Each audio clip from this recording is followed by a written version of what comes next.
Hello' everyone, আপোনালোক সকলোকে মোৰ ইউটিউব চেনেললৈ স্বাগতম জনাইছোঁ।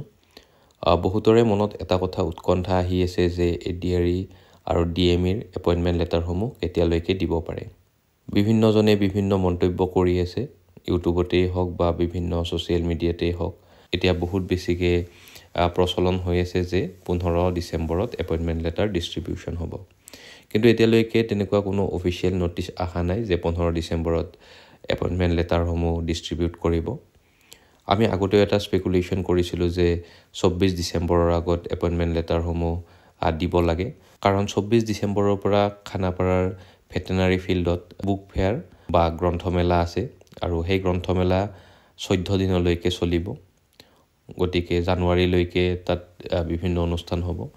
তাত বিভিন্নজনে আৰু এটা কথা কৈ আছে যে খানাপাৰা ফিল্ডত নহয়, কাৰণ আছাম পুলিচৰ সৰুসজাই ষ্টেডিয়ামত এপইণ্টমেণ্ট লেটাৰসমূহ ডিষ্ট্ৰিবিউট কৰিছিলে।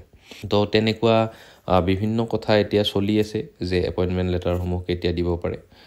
তথাপিও যিহেতু আছাম পুলিচৰ নতুন ভেকেঞ্চিসমূহৰ যিসমূহ নতুন কনষ্টেবলৰ ভেকেঞ্চি ওলাইছে সেইবোৰৰ এপ্লাই চলিব। গতিকে ADRE বা DME হওক, এই এপইণ্টমেণ্ট লেটাৰসমূহ ইমান দিনলৈকে দিবলৈ ৰৈ নাথাকে। ADREৰ যিহেতু বিভিন্ন ডিপাৰ্টমেণ্ট আছে, তেনেকুৱা আছাম পুলিচেই হওক বা তেনেকুৱাই হওক, সেইবোৰৰ অকল এটাই ডিপাৰ্টমেণ্ট। গতিকে ADREত অকণমান সময় লৈছে আৰু আমাৰ অসম চৰকাৰেও জানে যে এপইণ্টমেণ্ট লেটাৰসমূহ ডিচেম্বৰ মাহতেই দিব লাগিব, কাৰণ জানুৱাৰী বা তাৰ পিছলৈকে বেছিদিন ৰৈ থাকিব নোৱাৰে। গতিকে আমি আশা কৰিব পাৰোঁ অতি সোনকালে ডিচেম্বৰৰ শেষৰ ফালে হওক বা 20 তাৰিখমানলৈকে হওক এপইণ্টমেণ্ট লেটাৰৰ নিদিলেও এটলিষ্ট আমাৰ এপইণ্টমেণ্ট লেটাৰ কেতিয়ালৈকে ডিষ্ট্ৰিবিউট কৰা হ'ব সেয়া ইনফৰমেশ্যনটো আমি পাই যাম।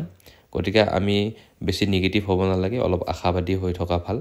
অতি সোনকালে ADRE এপইণ্টমেণ্ট লেটাৰসমূহ ডিষ্ট্ৰিবিউট কৰা হ'ব, অতি সোনকালে আহিব। গতিকে আমি নিৰাশ হ'ব নালাগে।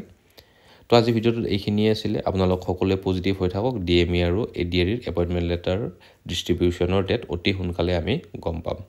ধন্যবাদ।